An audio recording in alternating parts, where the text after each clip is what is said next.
Así que recibamos entonces al doctor.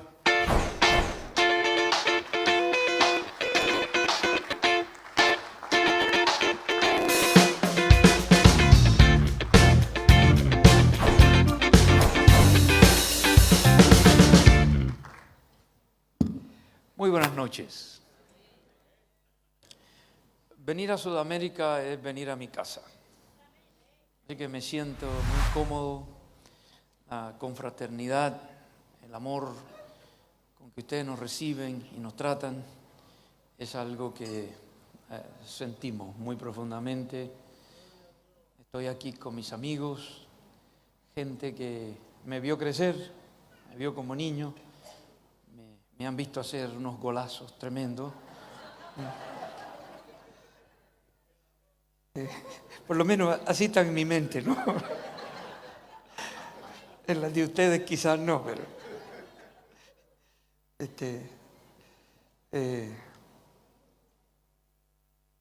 estoy solamente en la mitad mía porque mi otra mitad se quedó en casa, está atendiendo a su mamá. Está en uno de los ministerios más importantes, que es honrar a su madre en este momento tan difícil. Así que ella me ha pedido que les pida oración a ustedes, porque estamos pasando por un momento difícil con la salud de mi suegra. Mi suegra es una mujer de oración, es la esposa de mi pastor, de mi suegro. Nos ha pastoreado por 3 décadas prácticamente. Una mujer de Dios, pero su salud en este momento es muy precaria. Está hospitalizada en este mismo momento. Creo que mi esposa nos está viendo a través de las redes. Así que un saludo, donde quiera que esté, te extraño. Es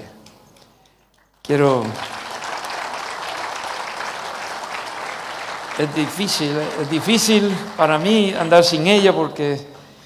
todos ustedes me preguntan por ella. Entonces ella me pregunta cuando regreso, ¿alguien preguntó por mí? Yo digo, sí, más o menos 1000 personas. Sí. Reconozco a nuestro obispo principal, obispo Tim Coulter, está con nosotros, un compañero que viajamos el mundo y respetamos, reconocemos su liderazgo y agradecemos que esté con nosotros también. Bienvenido, obispo Coulter. Reconozco el liderazgo visionario de mi compañero, de mi hermano, de mi amigo, con quien he viajado tanto y tenemos tantas ideas que hemos compartido, discutido, peleado, de todo. Es mi hermano, mi amigo. Llevamos ya 37 años viajando juntos y una amistad muy bonita. Y me siento muy orgulloso de él, del trabajo que está haciendo en Sudamérica. Dios les ha dado un gran hombre, la persona del obispo Vidal, su esposa Hani y la mega diva es ahora. Ella me dijo que era así, yo le dije que era diva, ahora es mega. Y Hani, Eliani, que la vimos nacer. Y es nuestra vecina también. Ahora se nos fue a la universidad. Así que, Eliani, te queremos mucho también. Alex es mi ahijado y no está con nosotros. Todos ustedes son muy especiales para mí. Gran parte de mi vida la pasé acá, en este continente. Y el ministerio de mi padre, el ministerio de obispo nacional, comenzó en Sudamérica y también terminó en Sudamérica. Así que venir aquí es venir a casa. Cuando el obispo Vidal me habló del tema que vamos a hablar esta noche, solamente me vino esto a la mente, lo que voy a compartir con ustedes. Y quiero decir que todos los oradores, todos, han tocado algún punto de mi sermón en esta noche. Así que nada de lo que voy a predicar le va a sonar nuevo ni original. Porque yo le voy a predicar a ustedes un sermón acerca de un sermón. Así que si usted nunca ha predicado un sermón de un sermón, ahora nos vamos a embarcar en eso. Pero todos los oradores que han hablado acá, sin que nosotros hayamos compartido notas, sin que nadie haya leído las notas del otro, aterrizamos en el mismo lugar. Y yo siempre he dicho que cuando Dios te quiere decir algo, te lo repite varias veces. Así que si algo le suena repetitivo en este sermón, probablemente sea porque Dios nos quiere hablar algo. Y yo le he titulado a esta plática que vamos a tener por los próximos 20 minutos, la predicación pentecostal bíblica. Porque hoy se están dando unos fenómenos extraños dentro del pueblo pentecostal. Y yo veo que a cualquier cosa se le está llamando un sermón. A cualquier cosa de mal gusto. A cualquier cosa que no tiene ni pie ni cabeza. Y veo que la gente reacciona también, ¿no? Entonces, como Wilmer decía, me preocupan ciertos fenómenos que están sucediendo en el seno de la iglesia pentecostal. Hechos capítulo 2, versículo 14. Cuando Pedro está tratando de hacer sentido de lo que acaba de ocurrir en esa reunión de Pentecostés, el versículo 14 dice: entonces Pedro con los 11 se puso de pie y dijo a voz en cuello, recuérdese, no había micrófono, era un salón, ¿cierto? El aposento alto, pero hay una gran audiencia allí. Y Pedro aprovecha la ocasión para predicar este sermón que vamos a estudiar en esta noche. Y Pedro dice: compatriotas judíos y todos ustedes que están en Jerusalén, déjenme explicarles lo que sucede. Presten atención a lo que les voy a decir. La predicación es tomar un pasaje de las Escrituras y explicarlo. Y eso es lo que Pedro se está proponiendo hacer a esta audiencia internacional que está ahí. Gente que vienen de todos lugares con diferentes idiomas, diferentes culturas, que por primera vez escuchan el mensaje de Dios en su idioma, que fue lo que pasó, ¿dónde? En Pentecostés. Entonces, lo primero que quiero proponer, que la predicación pentecostal, cuando es bíblica, transforma. Y al primero que transforma es al predicador. La necesidad más urgente que hay hoy detrás de los púlpitos en el siglo XXI es la de hombres y mujeres que hayan sido transformados por la palabra y el Espíritu de Dios y cuya transformación sea evidente y contagiosa. Antes de la predicación, hablemos del predicador, porque hay una íntima relación entre el mensaje y el mensajero. Y cuando esas dos cosas están divorciadas, se transmite una nota discordante, como que algo no concuerda, que algo no anda bien. ¿Quién era Pedro antes de Pentecostés? Para mí, Pedro era uno de los menos indicados para entregar el primer mensaje pentecostal. Si yo hubiera estado a cargo, si yo hubiera sido presbítero, Pedro no predica ese día. Porque Pedro era muy agresivo. Pedro hablaba mucho, Pedro tenía un temperamento variable y a veces estaba muy seguro de sí mismo. Pedro era arrogante. Pedro siempre estaba hablando. ¿No tiene usted compañeros pastores que no se callan la boca? Que siempre están dando una opinión, que no están de acuerdo con nada. Ese era Pedrito. Permítame ilustrarle lo que les quiero decir. En la última cena, Mateo 26, Jesús dijo: esta noche todos vosotros os apartaréis por causa de mí. Entonces Pedro respondiendo le dijo: aunque todos se aparten por causa de ti, yo nunca me apartaré. Aunque tenga que morir contigo, jamás te negaré. A pesar de la advertencia del Señor, Pedro insistió en su fidelidad. Cuenta conmigo. Yo soy el hombre. Pedro no conocía su propia debilidad. Unas pocas horas después, Pedro juró, echó maldiciones, abandonó y negó al Señor. Como pasa muy a menudo, son los mismos pecados que condenamos en otros los que terminan causando nuestras caídas. Por eso yo le tengo mucho miedo a los pastores que hablan de otros pastores. Porque generalmente de lo que tú criticas al otro es de la pata que tú cojeas. Pero a Pedro le esperaba un cambio. Y fue el cambio que lo capacitó para la tarea, fue el empoderamiento del Espíritu Santo. El Pedro post-Pentecostés no es el Pedro antes de Pentecostés. La primera gran demostración del poder de la predicación pentecostal fue una exhibición del poder del Espíritu Santo. Pedro es una buena muestra de lo que el Espíritu Santo puede hacer en aquellos que se entregan totalmente a la voluntad perfecta y absoluta de Dios.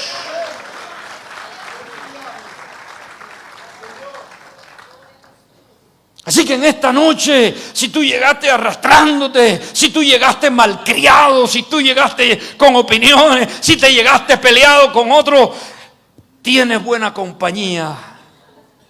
Posiblemente te pareces a Pedro. El Señor le había dicho muchas cosas a Pedro.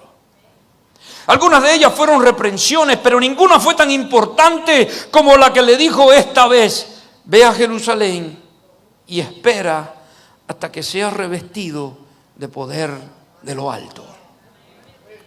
A veces tenemos prisa para ejecutar la misión, pero sin el poder de lo alto no hacemos nada. Sin mí, nada podéis hacer. La clave aquí, como siempre, fue esperar por el Espíritu Santo. Esa espera debió haber sido muy difícil para un impetuoso, impulsivo y dinámico Pedro, pero esa espera valió la pena. No tenga tanta prisa para ir a hacer la misión.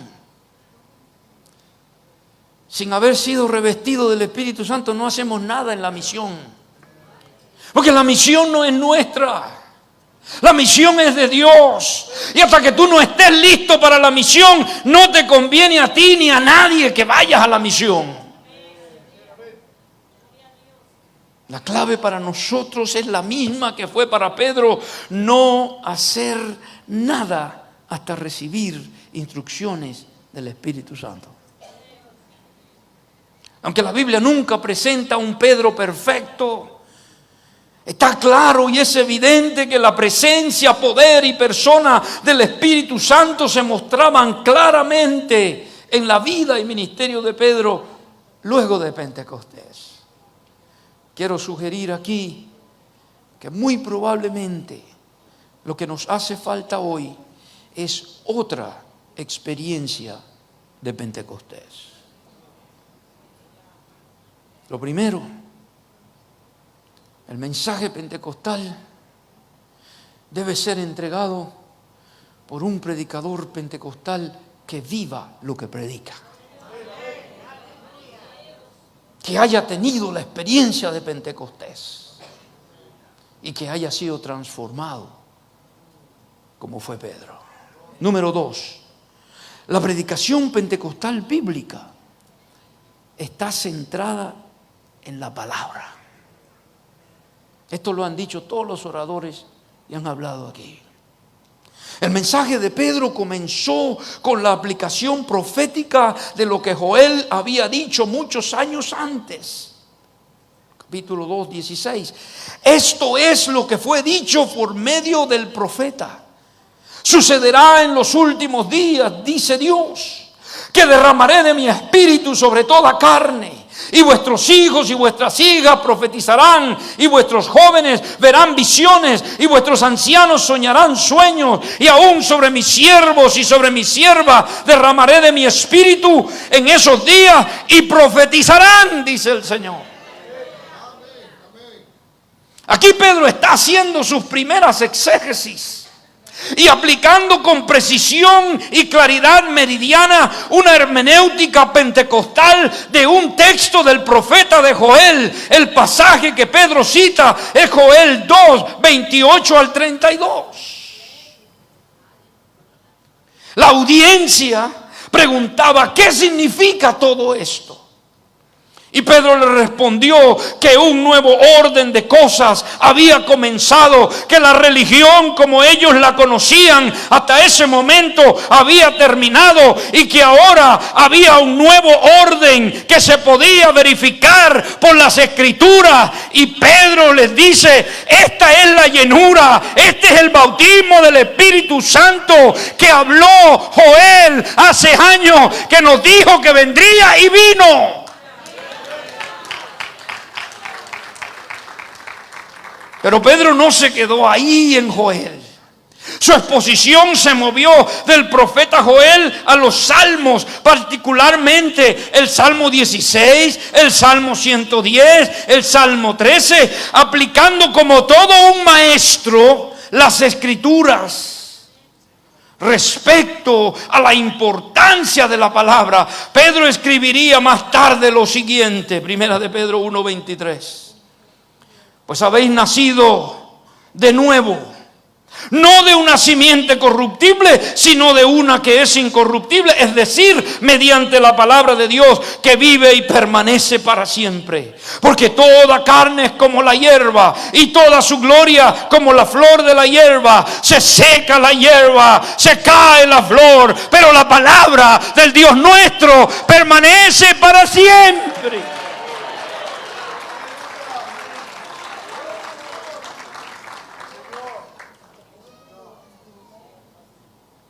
Existe hoy una tendencia muy peligrosa en la iglesia pentecostal de predicar anécdotas, de predicar sueños y visiones y cosas extrañas que no permiten, no sostienen, no soporta un análisis, una hermenéutica bíblica. Yo veo que la gente se vuelve loca y la gente responde como si estuviera escuchando palabra de Dios. No es palabra de Dios si no está en la Biblia. No es palabra de Dios si no está en los libros canónicos que nosotros entendemos que es una palabra infalible. Hoy se hacen muchos debates y no se menciona un solo versículo bíblico. Hermanos, nosotros no podemos continuar así. Otros han optado por predicar lo que es popular o lo que está de moda con el fin de arrancar aplausos de una audiencia que es cada vez menos conocedora de la palabra, haciéndola muy vulnerable al engaño y a la herejía. Pero como conocedor de la palabra, Pedro optó por usar la palabra escrita, la palabra profética más segura, la palabra que nosotros tenemos. Mis amados hermanos, hoy tenemos muchos pastores que no conocen la palabra. Lo digo con dolor en mi corazón. Que no leen la palabra, que se están alimentando de Facebook, de TikTok, de WhatsApp. Yo le quiero hacer una invitación. Si tú realmente eres pentecostal, la centralidad de la palabra debe notarse. El respeto, la deferencia, la reverencia a la palabra de Dios. Volvamos al texto bíblico. Solo en la palabra de Dios hay seguridad. Centralidad de la palabra. Es la autoridad única que tenemos como pastores cuando nos paramos detrás de un púlpito. Y es lo que nos va a dar precisión. Aquí se han hablado muchos temas delicados en este fin de semana. Pero yo les quiero decir que lo único que a nosotros nos provee, nos brinda un territorio seguro, con fortalezas, que son inamovibles, es la palabra de Dios. Se seca la hierba, se cae la flor, pero la palabra del Dios nuestro permanece para siempre.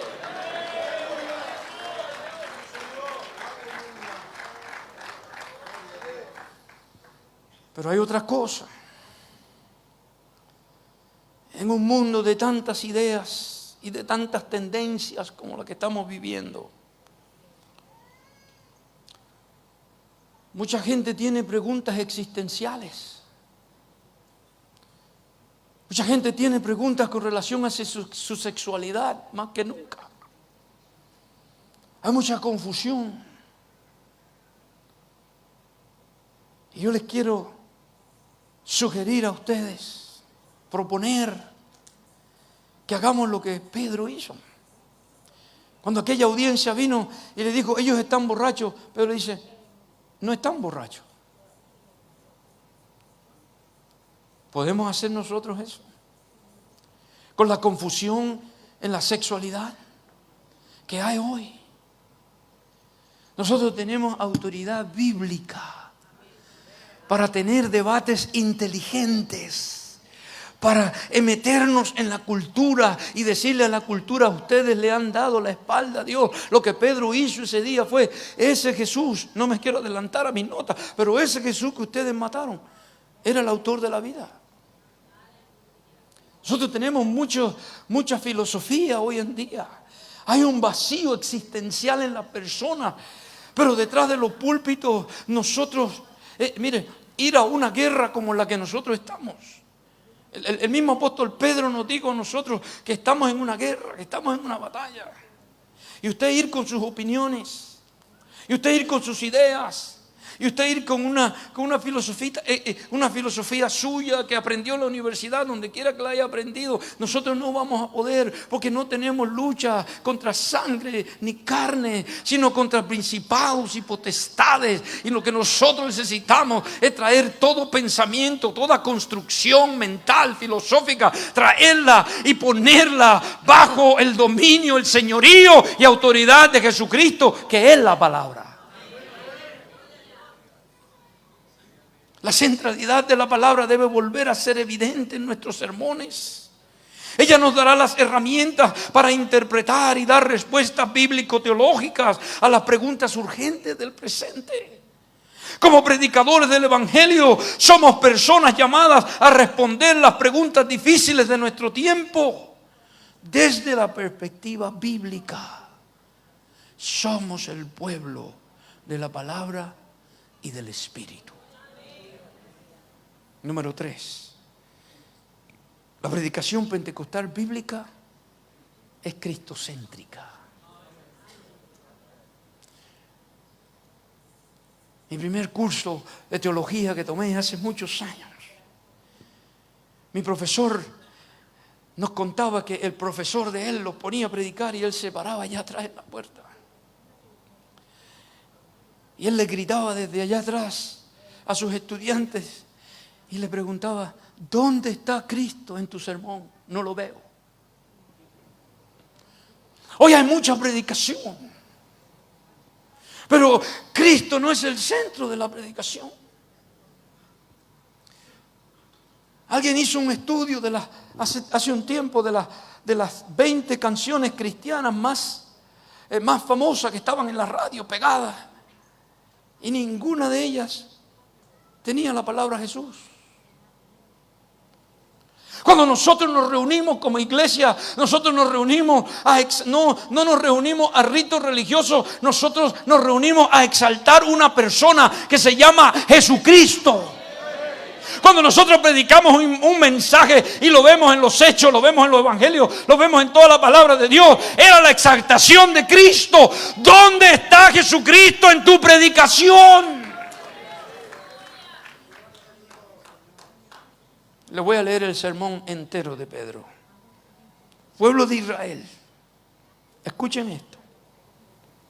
Jesús de Nazaret fue un hombre acreditado por Dios ante ustedes con milagros, señales y prodigios, los cuales realizó Dios entre ustedes por medio de él, como bien lo saben. Este fue entregado según el determinado propósito y el previo conocimiento de Dios, y por medio de gente malvada ustedes lo mataron clavándolo en la cruz.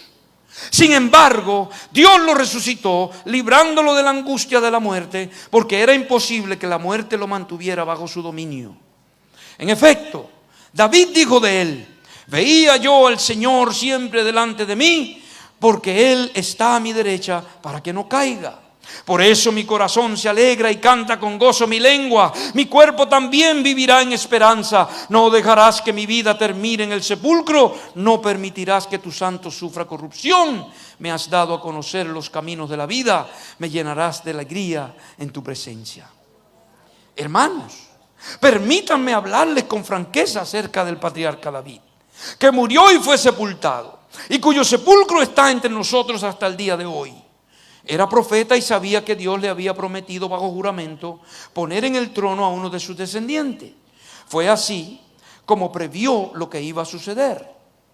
Refiriéndose a la resurrección del Mesías, afirmó que Dios no dejaría que su vida terminara en el sepulcro, ni que su fin fuera la corrupción.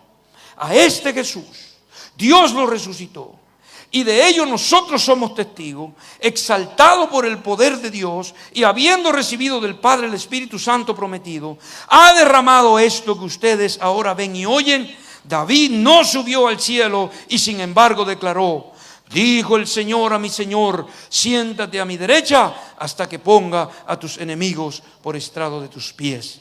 Por tanto, sépalo bien todo Israel, que a este Jesús a quien ustedes crucificaron, Dios lo ha hecho Señor y Mesías.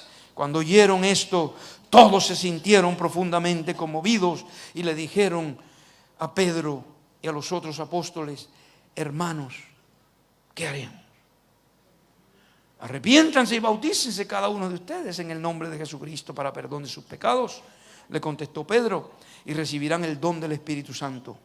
En efecto, la promesa es para ustedes, para sus hijos y para todos los extranjeros, es decir, para todos aquellos a quienes el Señor nuestro Dios quiere llamar. Y con muchas otras razones les exhortaba insistentemente: sálvense de esta generación perversa.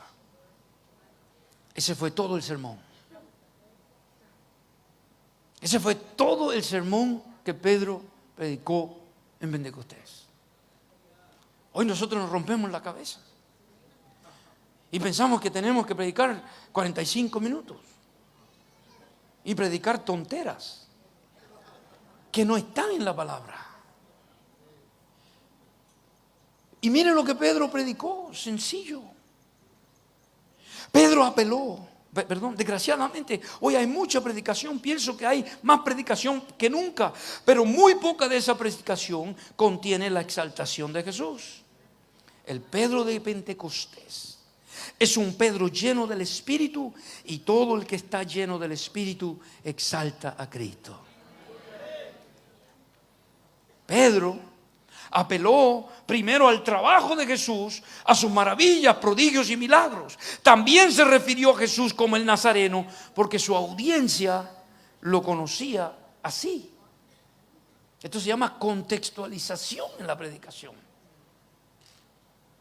Mientras que a veces nos referimos a la muerte y resurrección de Jesús Muchas veces olvidamos su trabajo en la tierra. Se han convertido tan comunes en nosotros que ya no nos impresionan y mucho menos lo compartimos. Y no solo las obras de Jesús que están registradas mientras estuvo en la tierra, sino los testimonios de cada uno de ustedes que ya se hablaron. Ustedes son testimonios vivos. El mismo Pedro le llamó a ustedes son piedras vivas.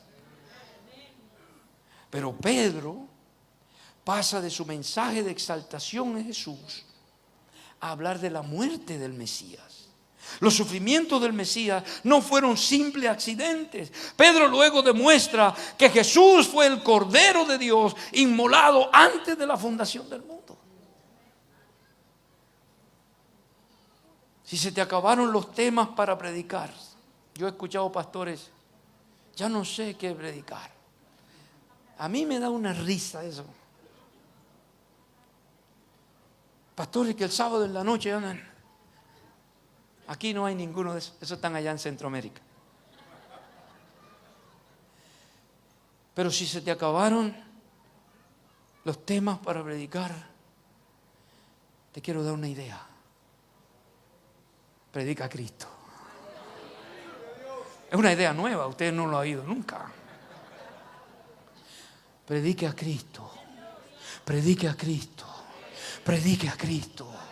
Él sigue siendo el pan de vida. Él sigue siendo el alfa. Él sigue siendo el omega. Él sigue siendo el agua viva. Con Él comienza todo. Él es la razón de nuestra adoración. Y sobre todas las cosas, Él es el dueño de la iglesia. El único que dio su vida por ella. Predique a Cristo y usted va a ver cómo va a haber un avivamiento en la iglesia. Y ya voy a terminar. La predicación pentecostal bíblica produce resultados. El profeta Isaías dice, así como ustedes ven la nieve, ustedes ven la lluvia que yo la mando, y esa nieve y esa lluvia hace un efecto, y es para germinar la tierra. Así es mi palabra. Mire, cuando yo me paro detrás de un púlpito, yo estoy convencido que no soy yo, que aquí está Dios, que aquí está su palabra, que aquí está el Espíritu Santo, que aquí mis dones, mi talento, mi seminario y mi intelecto se quedan cortos a la palabra de Dios. Tiene garantía de hacer efecto. Mi palabra no volverá a mí vacía, sino que hará aquello para lo cual yo la envié.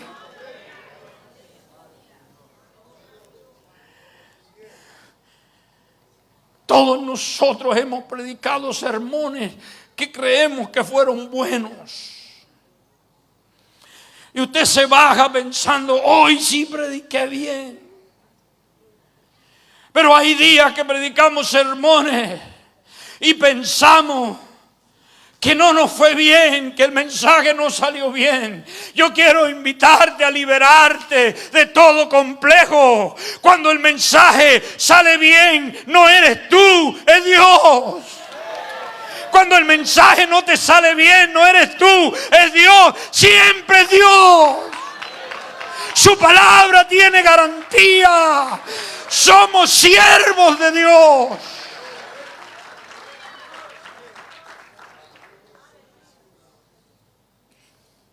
Lo que más nos falta hoy, hombre, convencido que Dios lo llamó a predicar. Cuando te pares aquí, tú no estás solo, tienes el Espíritu y tienes la palabra. Y eso es suficiente.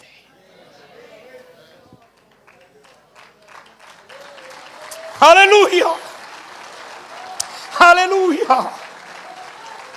Aleluya. Recuerdo un himno que cantábamos.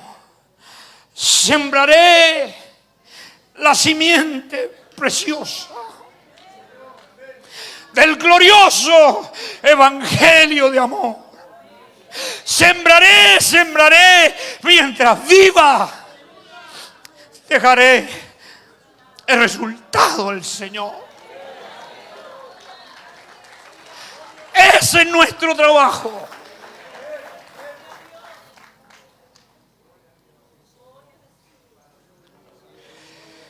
Y lo primero que notamos en este sermón es que ese sermón trajo convicción. Capítulo 2, 37, al oír esto, compungidos de corazón, dijeron a Pedro y a los demás: ¿qué haremos? Cada predicador debe estar consciente que no todos sus oyentes saben que están perdidos. Hay gente que está tan perdida que no saben que está perdido, ni andan buscando ser encontrados. El concepto de estar perdido se ha desaparecido en los predicadores. La congregación puede poseer conocimiento intelectual y ser indiferente a su pecado o su pobre relación con Dios. Predicar para convicción es una gran necesidad hoy. Solo el Espíritu Santo puede traer convicción. Pero a veces predicamos para agradar el oído y para que la gente se sienta bien. Pero nadie que se siente bien se arrepiente. Mientras usted se sienta bien con su pecado, usted no se va a arrepentir. Tenemos una urgente necesidad detrás de los púlpitos de predicar para convicción. Y Pablo le escribió a una de sus iglesias y le dice: yo sé que ustedes están tristes y están enojados conmigo, pero yo estoy contento por eso.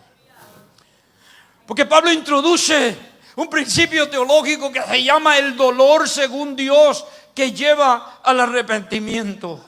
Y mientras tú no seas confrontado con ese pecado, con esa situación, pero hay predicador que ya esa palabra no le sale, pecado, no lo pueden decir, porque no quieren ofender. El evangelio es ofensivo, porque el evangelio confronta. Y toda la audiencia ese día fue confrontada y vinieron donde Pedro y dijeron: entonces, ¿qué hacemos? La gente no se quería ir. Tampoco hubo que hacer un llamamiento de altar. La gente vino y preguntó: ¿qué hacemos? No se puede oír un sermón como este y no hacer nada. No podemos irnos a la casa. Este predicador nos ha confrontado, nos ha penetrado el corazón, nos ha herido. Eso se llama convicción. Número 2, hubo conversión. 3,000 personas se convierten porque Pedro predicó un corto sermón. Cuando se predica la palabra con unción y se predica para convicción, hay conversión. Se convirtieron. Yo no estoy sugiriendo que siempre que usted predique se van a convertir 3,000 personas, pero estoy sugiriendo que si hay convicción, la convicción lleva a la conversión. Número 3, hubo continuidad. La palabra dice: y perseveraban en la doctrina de los apóstoles, en la comunión los unos con los otros, en el partimiento del pan y en las oraciones. A mí me encantaba predicar como pastor, cuando era pastor de una congregación, porque yo predicaba para continuidad. Yo predicaba para que los discípulos de la iglesia perseveren. Perseverar, madurar, crecer. Ese es el trabajo de nuestra predicación pentecostal bíblica, hacer que la gente crezca. Número 4, hubo comunidad.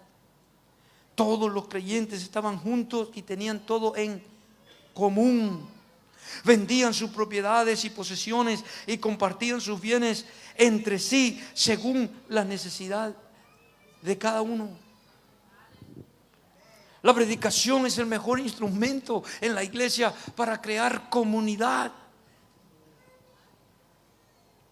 Y por último, hubo lo que yo le llamo, hubo crecimiento integral continuo. Oiga lo que yo... Una de las razones que yo trabajo con la red de multiplicación es por este concepto. Iglesia saludable. Saludable. El tamaño de una iglesia no me dice nada sobre la salud de esa iglesia. Hay iglesias que no están creciendo, se están hinchando. Están hinchadas, están obesas, pero no están saludables. Y el crecimiento de la iglesia que resulta de este sermón es un crecimiento no solo en números. El crecimiento era en doctrina. Hay gente que en este mundo posmoderno, en la iglesia pentecostal de hoy, están predicando que la doctrina no es importante. Y tenemos iglesias anémicas. Y tenemos cristianos que hablan de karma. Y tenemos cristianos que hablan de la reencarnación. Y tenemos cristianos que sus padres le hablan desde allá del cielo y no saben que el padre está muerto. ¿Entienden lo que estoy diciendo? Pero esta no era la iglesia apostólica, porque ellos crecían en doctrina. Hoy hay mucha gente que dice la doctrina no importa, el nombre de la iglesia no importa. Entonces tampoco la falsa doctrina importa. Nada importa. Dice Lucas que ellos perseveraron en la doctrina de los apóstoles y que el crecimiento de la iglesia era en comunidad. Algún día les voy a predicar mi teología de la comida, porque la iglesia comía mucho. Un día les voy a predicar. ¿Y sabe otra cosa que hacían? Jugaban mucho fútbol. Había comunidad. Esas cosas solo suceden cuando hay comunidad. Pero eso tiene que ser parte de nuestra predicación de los domingos. Predicar comunidad. La iglesia pentecostal tiene que volver a la comunidad. A ser comunidad. Entonces, cuando nosotros predicamos bíblicamente y predicamos sermones como este, número uno, tenemos que ser transformados nosotros primero. Número dos, nuestro sermón debe ser centrado, basado en la palabra como nuestra única regla de fe. Gobierno, práctica y disciplina. Número tres, debe ser la exaltación de Jesús. Y cuando hagamos eso en nuestra predicación, va a haber convicción, va a haber conversión, va a haber comunidad y va a haber crecimiento integral continuo. Dios les bendiga.